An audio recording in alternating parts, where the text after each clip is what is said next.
तुम्हाला जर manually voltage बदलायचं असेल कधी पण तुम्ही तुमच्या मनानुसार कुठल्या पण वेळेला जर व्होल्टेज स्टेप अप करायचं असेल किंवा स्टेप डाऊन करायचं असेल तर मार्केटमध्ये एक डिव्हाइस आहे त्याला ट्रान्सफॉर्मर म्हणतात.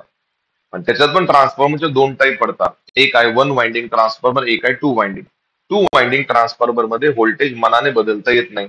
मार्केटमध्ये असं कोणतं डिव्हाइस आहे ज्याच्या मदतीने तुम्ही व्होल्टेज कधी पण तुमच्या मनाने बदलू शकता, त्याला आपण सिंगल फेज ऑटो ट्रान्सफॉर्मर असं म्हणतात. मग तुम्ही म्हणाले की गुट्टे सर फक्त सिंगल फेज मध्येच मिळतो का? नाही, थ्री फेज मध्ये पण मिळतो. आता तुम्हाला सांगा थ्री फेज ऑटो ट्रान्सफॉर्मर तुम्ही कुठे बघितलंय? तुम्ही कुठे ते यात्रेमध्ये वगैरे गेल्यानंतर लहान मुलांची ट्रेन असते बघा, अरे असते का नाही? तो ट्रेन ऑपरेट करणारा जो व्यक्ती बाहेर बसलेला असतो का, तो तिकीट पण चेक करतो त्याच्या उजव्या साईडला बघायचं. त्याचा हात एका ब्लॅक कलरच्या नॉबवर असतो. तो ट्रेनची स्पीड क्लॉकवाईजने वाढवतो आणि अँटी क्लॉकवाईजने काय करतो. नेक्स्ट टाइम गेले ना 100% ऑब्झर्व करा, ती ट्रेन थ्री पेज इंडक्शन मोटरवर चालवली जाते. सिंगल पेज इंडक्शन मोटर मध्ये एवढी ताकद नसते की त्या ट्रेनला ओढता येईल. लक्षात येते का? डोळे ओपन ठेवायचे, नेक्स्ट टाइम ऑब्झर्व करायचं. आणि तो ट्रान्सफॉर्मर बंद नसतो, ओपन असतो. त्याला कुलिंगला चांगली जागा भेटली पाहिजे म्हणून. सो मी या छोट्या छोट्या गोष्टी ऑब्झर्व केल्यात म्हणून तुम्हाला सांगितलंय. नेक्स्ट टाइम तुम्ही पण ऑब्झर्व करा. आपलाच ऑटो ट्रान्सफॉर्मर तो बाहेरून असा दिसतो, त्याला एक टर्मिनल बॉक्स असतो, साईडला एक छान कवच असतं आणि वरी ब्लॅक कलरचा नॉब असतो. सिंगल फेज ऑटो ट्रान्सफॉर्मरच्या मदतीने तुम्ही व्होल्टेज 0 व्होल्ट ते 270 व्होल्ट पर्यंत घेऊन जाऊ शकता. तुमच्या माहितीसाठी सांगतो. याचा वरचा ढाचा जर आपण काढला तर ऍक्च्युली ट्रान्सफॉर्मर मधून असा दिसतो. हे टर्मिनल बॉक्स इकडे दोन टर्मिनल मध्ये पाठवले. हे फिरणारा स्टँड असं गोल फिरते, याच्यावर एक छोटं चाक असतं, त्याला आपण व्हील म्हणतात, जो वाइंडिंग सोबत कॉन्टॅक्ट करतं आणि ते दोघं एकमेकांना कॉन्टॅक्ट मध्ये राहतात. आणि साइड एक कॉपरची तार असते. तुम्हाला काय वाटते, दोन तार आहेत का एकच तार आहे? दोन आहेत. एकच तार आहे जी पूर्ण धातूला गुंडाळलेली आहे, प्युअर कॉपरची. एकच तारेचा याच्यामध्ये वापर केला जातो, म्हणून याला आपण टू वाइंडिंग ट्रान्सफॉर्मर म्हणतात की वन वाइंडिंग ट्रान्सफॉर्मर. 2 मिनिटं तिचं वर्किंग सांगतो, घाबरायची गरज नाही. हा आपला सर्क्युलर कोर आहे. सर्क्युलर कोर लॅमिनेटेड स्टीलचा असतो. एडी करंट आणि हिस्टेरिस लॉसेसला कमी करण्यासाठी त्याच्या पूर्ण आउटर पेरिफेरियर वाइंडिंग गुंडाळली जाते. ती एकच वाइंडिंग असते. या ट्रान्सफॉर्मरचा सगळ्यात मोठा वीक पॉईंट सांगतो, कुठल्या पण एका साईडला जर वाइंडिंग झाली ट्रान्सफॉर्मर खराब झाला, कारण तुमचं सर्किट ब्रेक होतं, ट्रान्सफॉर्मर तुमचं काम करणार नाहीये. सो दोन वाइंडिंग असतील तर ठीक आहे, एक वाइंडिंग असेल तर हा एक थोडा प्रॉब्लेम आहे. हिच्या सेंटरला एक शाफ्ट असतो, ज्या शाफ्टला एक रोटेटिंग कॉन्टॅक्ट असतो, पुढे एक चाक असतो. मी काय करताय, टर्मिनल असे फिरवता लाईक दॅट. दिसतंय का सर्वांना? सिंपल फंड आहे. तुम्ही तो ब्लॅक नॉब जर क्लॉकवाईज फिरवला तर व्होल्टेज वाढतं आणि अँटी क्लॉकवाईज फिरवला तर व्होल्टेज कमी होतं. 2 मिनिटात वर्किंग सांगतो, लक्ष देऊन ऐका सर्वांनी. गुट्टे सरांनी प्रायमरी वाइंडिंग, इथं प्रायमरी वाइंडिंग सेकंडरी वाइंडिंगचा काही विषयच नाहीये. जी प्रायमरी आहे तीच तुमची सेकंडरी. कळलं नाही का? बायपास केलं, इथून घेतला इकडे, इकडून घेतला इकडे, इकडून घेतला इकडे.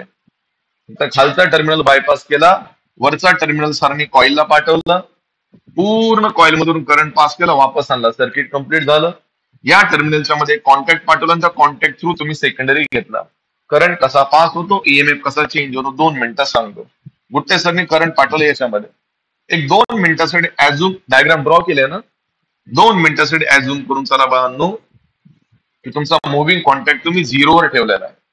तर विचार करा करंट कसा आला. करंट इथून इथे आला, करंट इथून तिथे आला. एक मामूली 1-2 टर्न करंट फिरला, पुढे न जाता करंट इथून इथे आला, वापस तुमच्या लोड मध्ये गेला. माझा प्रश्न आहे तुम्हाला की करंट मोठा पाथ चूज करतो की छोटा पाथ? छोटा. सो करंटने नंबर ऑफ टर्न्स यूज केले का? नाही. अरे करंट जर नंबर ऑफ टर्न्स यूज करणार आहे तर काय व्होल्टेज वाढेल तुमचं? मग तुम्हाला सगळं नंबर ऑफ टर्न्स वर कसं काय डिपेंड आहे? फॅरेडे लॉ विसरले का तुम्ही? Whatever the EMF is induced by the coil is directly proportional to d phi by dt. So E is equals to N into d phi by dt. d phi by dt कोण बदला म्हणजे तुम्हाला बदलू नका ना. Rate of change of flux is remains constant. So whatever the EMF is induced by the coil is directly proportional to the number of turns.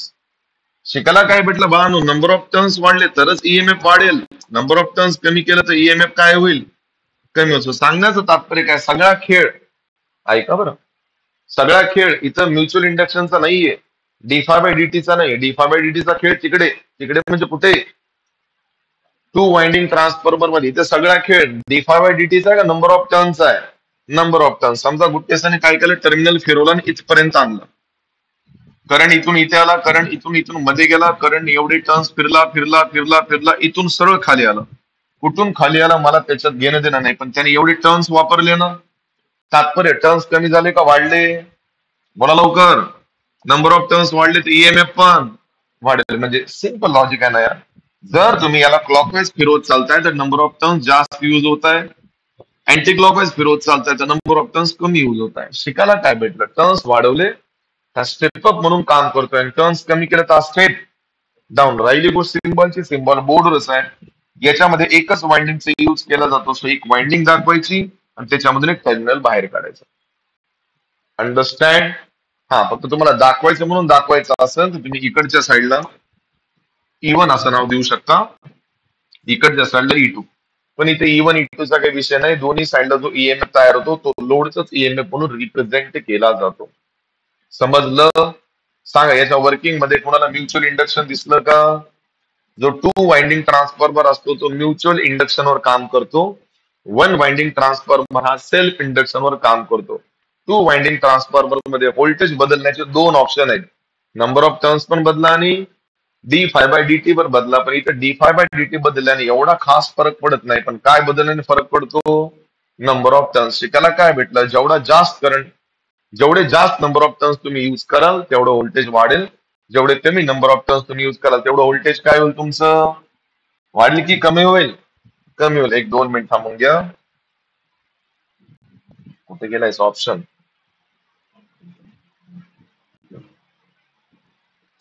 जसं की working मध्ये जर तुम्हाला काही द्यायचं झालं ती आपली डायग्राम आहे. d∅dt काय ठेवला आपण? Remains constant. खाली एक डायग्राम आहे, हे बघा असं. हा तुमचा ऑटो ट्रान्सफॉर्मर आहे ज्याच्यात फक्त एकच टर्मिनल आहे. साईडला मी टॅपिंग काढले. टॅपिंग का काढलेत रे? आणि टॅपिंग कोणाला रिप्रेझेंट करतं? बोला लवकर. Moving contact. जेवढे टर्न्स वाढले तेवढं व्होल्टेज वाढतं आणि जेवढे टर्न्स कमी केले तेवढं व्होल्टेज काय होतं? वाढते की कमी होतं? कमी होते. पूर्ण वर्किंग लिहून दिलेले आहे, सिस्टमॅटिकली तेच लिहून दिलेलं आहे की टर्न्स वाढले की व्होल्टेज स्टेप अप होतं, टर्न्स कमी केले की voltage step down. Auto transformer मध्ये स्टेप अपचा सिम्बॉल वेगळा बनतो, स्टेप डाऊनचा सिम्बॉल वेगळा बनतो. तो बी सांगतो. सांगा बरं हा सिम्बॉल कशाचा आहे? आता सिम्बॉल ऑटो ट्रान्सफॉर्मरचा आहे ना. याच्यात N1 N2 असा काही विषय नसतो. याच्यात फक्त N चा विषय असतो. N means number of turns. समजा हा कोण सांगेल कोणाचा सिम्बॉल आहे? स्टेप डाऊनचा की स्टेप अपचा? अरे उजवीकडे बघा ना. अरे सेकंडरीचं व्होल्टेज जास्त आहे, प्रायमरीचं व्होल्टेज कमी असो. प्रायमरी व्होल्टेज तुम्ही कमी ठेवले, सेकंडरी जास्त ठेवले म्हणजे स्टेप अप आहे ना? हो का नाही? स्टेप डाऊन बघा याच्या उलट. प्रायमरीचं व्होल्टेज जास्त आणि सेकंडरीचं व्होल्टेज कमी आहे. जर सेकंडरीला तुम्ही मॅक्झिमम पाथ दिला असेल then it is a step up आणि मिनिमम पाथ दिला असेल then it is a step down. कुणाला काही क्युरी याच्यामध्ये? नक्की काय फरक आहे?